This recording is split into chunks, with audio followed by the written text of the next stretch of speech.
First, just great win for us.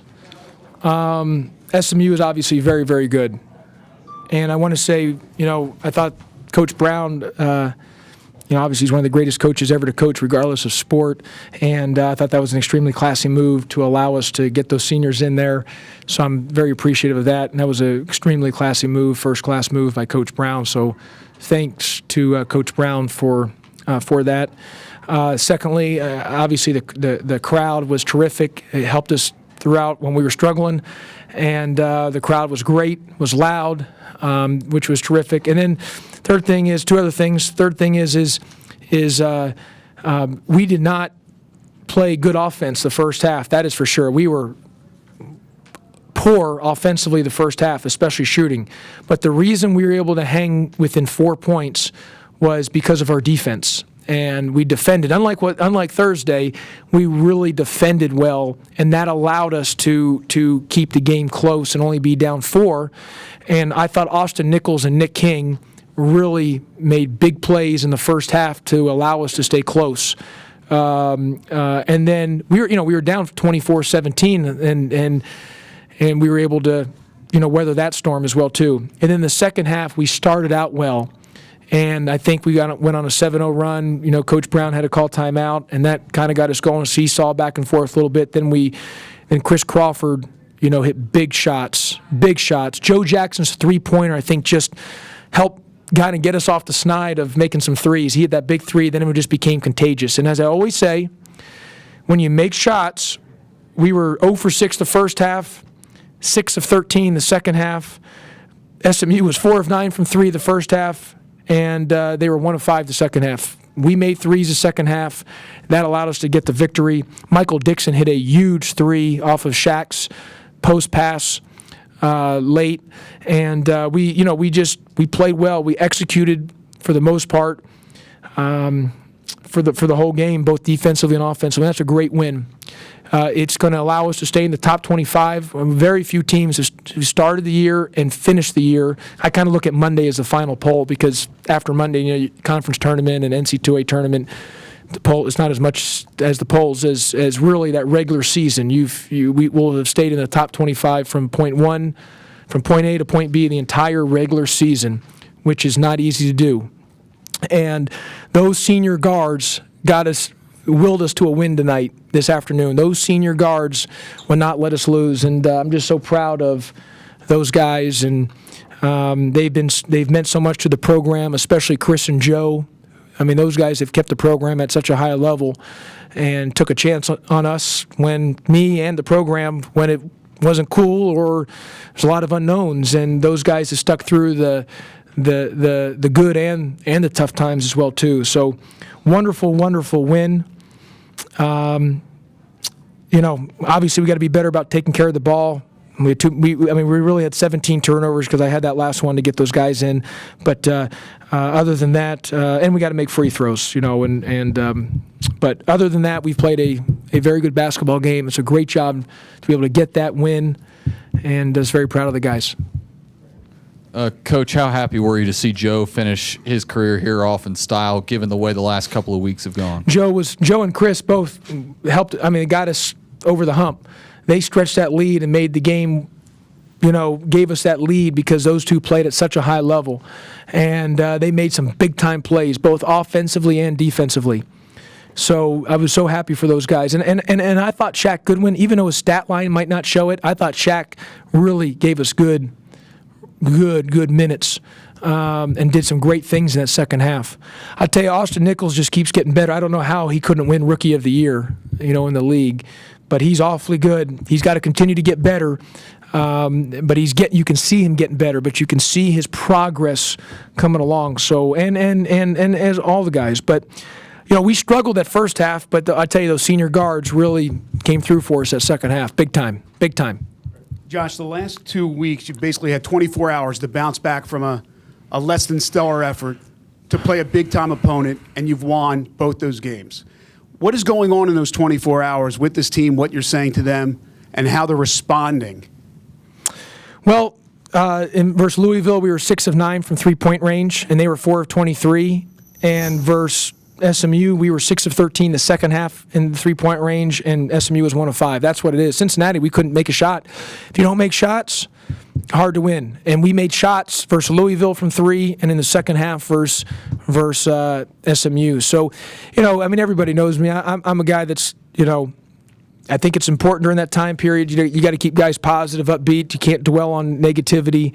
And it's my job as the head coach, as the leader, to and they're looking for me and how my tone, my body language, and no one takes a loss worse than I do. So, but I can't sit there and have woe is me syndrome, because if you do that, then you become having the disease of me syndrome, which will just trickle down, and you'll end up being a negative situation. So I've got to be upbeat, and that's what we do. We're upbeat, we're positive, we're moving forward, and we move to the next game. And guys are resilient to be able to respond. And that's the thing with our team. I think the key thing with our team is we've got to be consistent. We've got to be consistent as we move forward. I mean, we're good enough to win the entire AAC tournament. We're good enough to win the national championship. I truly believe that.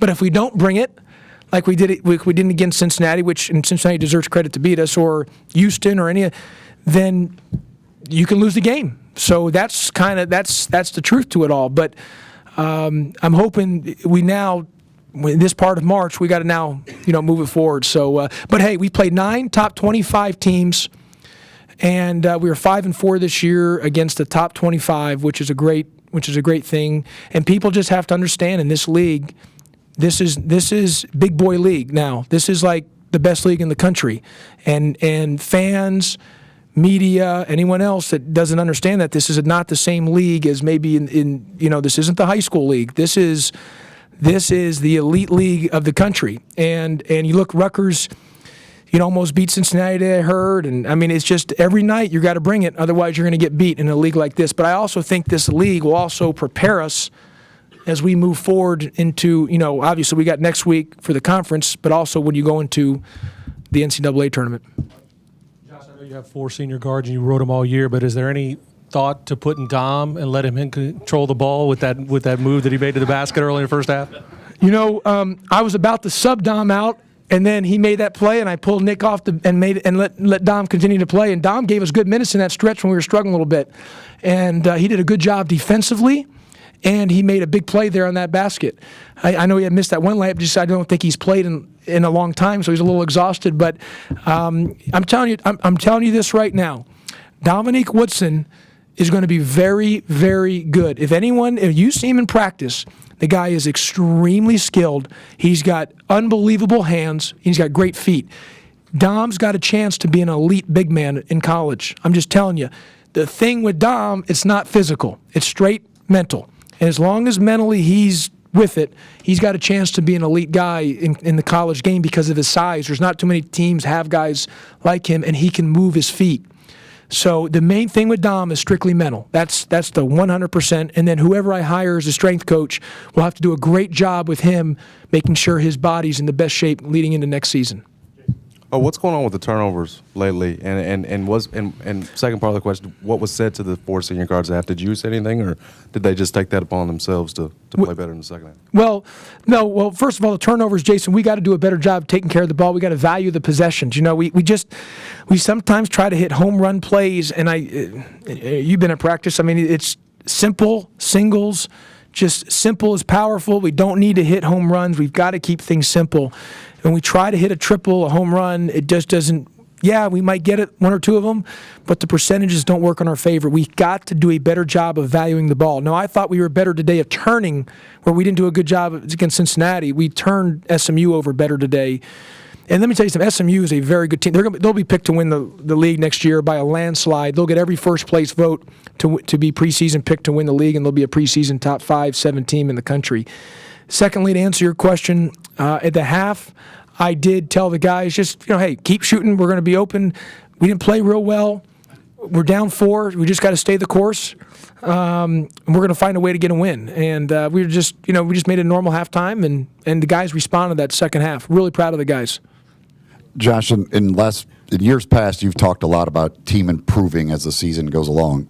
How much better do you think you are today than you were at the beginning of the season, and what areas you think you have improved in? Well, I mean, we're look at where we were against Oklahoma State that first game to where we are now. I mean, we're a totally different team. We're a better team. We've improved a lot. I know there's been some times we've had some inconsistencies where we've been a little bit up and down, but we're a team that has improved offensively about understanding attacking inside, and I think our front court has really improved, and I think our guard play when they're all hitting on cylinders, I mean, we're awfully dangerous in that area. So, Eli, I just think the biggest thing is obviously the second half of the season we shot the ball better than the first half of the season. We've got to do it. Early in the season we took great care of the ball. Late here in the second half we haven't done as good of a job on the turnover deal. We've been better in the second half of the season defensively, even though there's been a couple games we haven't, but for the most part. But again, I think we've improved. We've gotten better in just the competition we're playing. It's a great league. I mean, every night you got to battle. You got to bring it.